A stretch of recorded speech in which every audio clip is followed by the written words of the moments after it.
오늘 아침 뉴스 연구소. 오늘 아침 뉴스의 맥을 짚어드리는 시간 뉴스연구소. 오늘도 두 분의 연구위원 함께합니다. 뉴스톱 김준일 대표, 경향신문 박순봉 기자, 어서 오십시오. 안녕하세요. 예, 첫 뉴스 어제 그 큰 사고부터 짚어봐야죠. 네, 과천 제2경인고속도로 화재죠. 고가에 있는 방음터널에서 화재가 났거든요. 네. 고가인데다가 터널이라서 피해가 컸습니다. 현재까지 5명이 숨졌고요. 37명이 다쳤습니다. 예. 시간은 어제 오후 1시 49분이었고요. 폐기물 수거 트럭이 이 방음터널을 지나던 중에 차에서 불이 납니다. 자체적으로 불이 난 거죠. 네네. 운전자가 옆에 세워가지고 멈췄는데 이 불이 방음터널에 옮겨 붙었습니다. 처음에는 뭐 탱크로리하고 화물차가 충돌 사고가 났다 이렇게 알려졌었는데 그게 아니에요. 네. 그냥 화물 트럭이 자체적으로 불이 나서 그게 번진 건데 왜 불이 난 걸로 알려져 있습니까? 현재까지는 추정인데 엔진 과열로 그렇게 보고 있습니다. 방음터널이 플라스틱 소재거든요. 예. 불에 굉장히 잘 붙습니다. 그래서 순식간에 터널 전체로 불이 번졌고요. 영상 많이들 보셨을 것 같은데 재난 영화처럼 엄청난 크기로 불이 타올랐고요. 예. 또 불덩어리도 막 떨어졌고요. 연기가 굉장히 크게 자욱했습니다. 그렇죠. 소방이 큰 불길 잡는 데는 1시간 30분 정도 걸렸고요. 완전히 진화하는 데는 2시간 정도 걸렸습니다. 말씀하신 것처럼 사망자는 현재까지 5명이고 승용차 4대에서 발견됐다고요. 그 트럭 네. 근처에서. 한 차에서 2명이 있었고 나머지 한 명씩 있었다라고 보시면 되고요. 예. 불은 트럭에서 시작이 됐는데 사망자는 지나가던 차에서 나온 거고요. 부상자 37명 중에 3명은 중상을 입었습니다. 얼굴 화상 같은 중상을 입었고요. 네. 34명은 경상인데 연기 흡입입니다. 재산 피해도 컸는데요. 지나가던 차 45대가 탔고요. 이 터널 길이가 830m 정도 되거든요. 예. 이 중에 600m 구간이 소실됐습니다. 그리고 일대 지역이 통제가 됐어요. 차량 정체 심각했고요. 또 앞으로도 이 통제가 한동안 이어질 거기 때문에 이 지역 정체는 계속될 걸로 그렇게 보입니다. 진짜로 다 진화가 된 다음에 들어가서 찍은 사진들 보니까 차량 한 40대 넘는 차량이 그 안에 꼼짝없이 갇혔고 다 차 버리고 도망을 가신 거잖아요. 그렇죠. 탈출을 하신 거죠. 네. 완전히 전소된 상태. 정말 폐허 같은 전쟁 같은 상황에 사진들 생생하게 타전이 됐어요. 네, 차가 정말 뼈대만 남아있는 네. 그런 모습들이 너무 많이 보였죠. 경찰은 50명 규모의 수사본부를 꾸렸고요. 지금 트럭 운전자는 신병 확보해서 조사하고 있습니다. 그리고 오늘 국가수랑 같이 트럭 감식할 거고요. 또 피해자들 신원 확인하기 위해서 DNA 감식도 요청해둔 상황인데 워낙 이 화재가 강했잖아요. 그래서 지금 많이 훼손이 됐기 때문에 확인이 안 되는데 다만 차량 번호를 토대로 해가지고 피해자 가족들한테 연락은 해둔 상태입니다. 예, 김준일 대표. 예. 지금 계속 이제 안타까운 건 뭐냐면 저 트럭의 기사가 무사히 탈출을 할 만큼 사실 처음에 불은 지나만 초기에 됐었으면 더 번지지만 않았었으면 이렇게까지 커질 일이 아니었는데 예, 워낙 주변의 자재들은 잘 타는 자재였고 진화할 만한 장비는 없었고 소방차는 20분 걸렸고 이러다 보니까 불이 커졌네요. 그러니까 뭐 규정들이 어떻게 변했는지 좀 설명을 드리면 네. 원래 옛날에는 방음 터널은 아예 터널로도 분류가 안 됐습니다. 그러니까 터널에 기본적으로 설치해야 되는 것들이 있잖아요. 예를 들면 뭐 소방 시설 뭐 이런 것들이 아예 없다가 2016년에 도로터널 방제시설 설치 및 관리 지침이 개정이 되면서 소화 설비, 피난구 등을 갖추게 됐어요. 네네.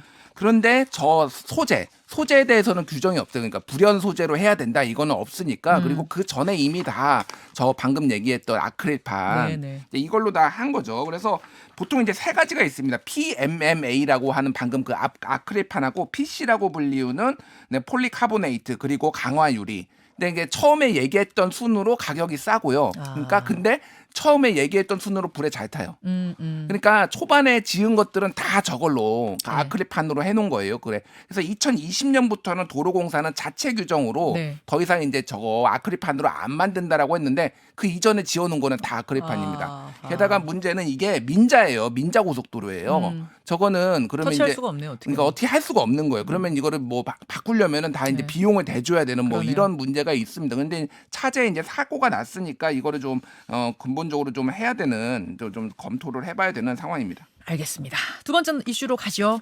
박지원 서욱 불구속 기소. 불구속 기소 박지원 전 원장 서욱 전 장관 그러니까 네. 기소가 되긴 됐는데 구속은 아니네요. 맞습니다. 재판에 넘기는 상태고요. 네. 이게 지금 서해 공무원 피격 사건, 월북몰이 사건 요거에 관련해서 혐의를 적용해서 재판에 넘긴 거고요.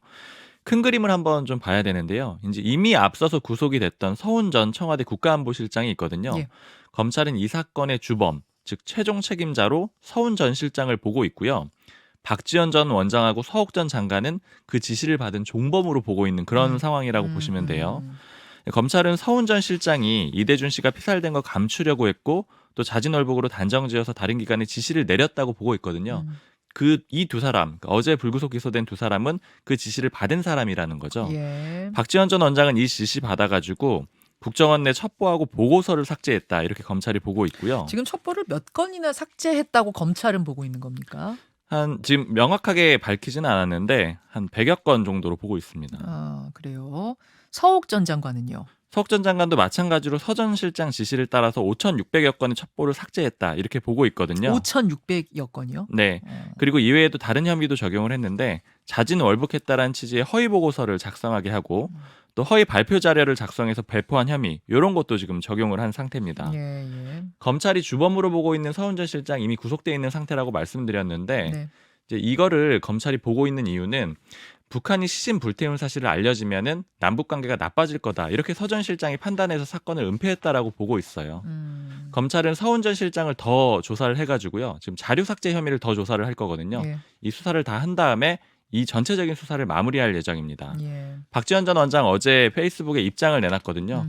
조사 성실히 받았고 국정원 고발 내용 부인했다. 부당함이 재판에서 밝혀지길 기대한다. 이렇게 얘기를 했고요. 특히 비서실장까지 기소한 건 유감이다. 이렇게 얘기를 했는데 이거는 노은채 전 국정원장 비서실장을 기소를 같이 했거든요. 여기에 국정원장 대해서 비서실장도 기소가 맞습니다. 됐어요. 그렇군요. 자, 김준일 대표. 네.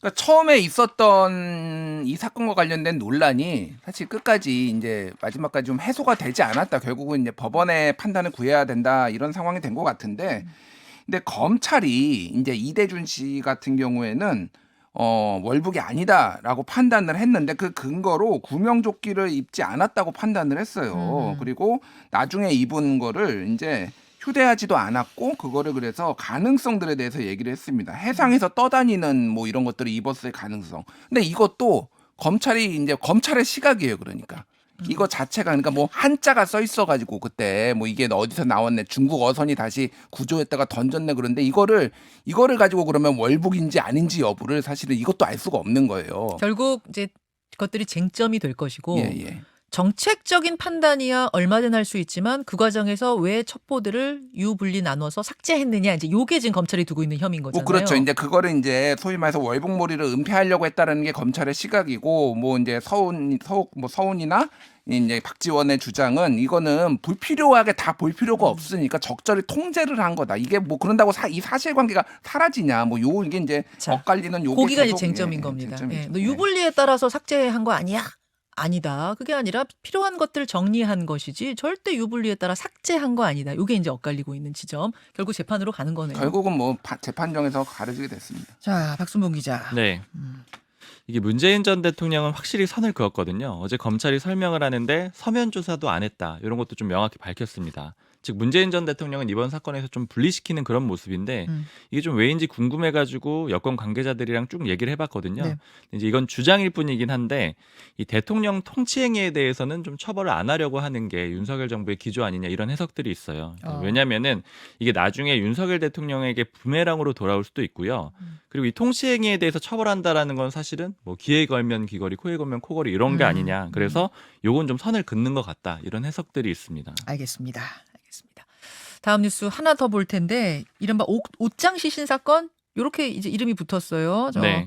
택시 기사와 동거녀를 살해한 피의자 이름이 어제 공개됐죠. 네, 이기영이고요. 나이는 31세, 사진도 같이 공개를 했습니다.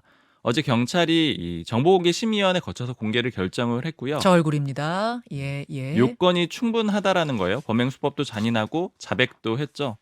추가 범행 가능성도 경찰이 보고 있거든요. 뭐 집에서 피가 묻은 손수레도 발견이 됐고 다른 사람들의 유류품들이 많이 집에서 나왔어요. 그렇죠. 이 사람들이 생존했는지 이런 것들 경찰이 따져보고 있습니다. 어제가 뭐 이기영 지금 공개가 된 이기영의 집에서 뭐 가방에서도 혈흔이 나오고 여기저기 물건에서 혈흔이 나왔다. 이거 뭐야? 그러면은 두 사람 말고도 피해자 더 있는 거야? 이제 이런 얘기들이 나왔는데 일단 이기영은 아니다. 이미 숨진 그 사람들 혈흔이다. 이렇게 진술을 하고 있긴 하대요. 네. 근데 이거는 뭐 DNA 검사를 해보면 알겠죠. 그렇죠. 뭐 그거는 DNA 검사를 해보면 아는데 뭐 연쇄 살인범인지 여부는 아직은 좀 봐야 될 것 같습니다. 예. 근데 다만 저 사진 공개에 대해서 짧게 말씀드리면은 예.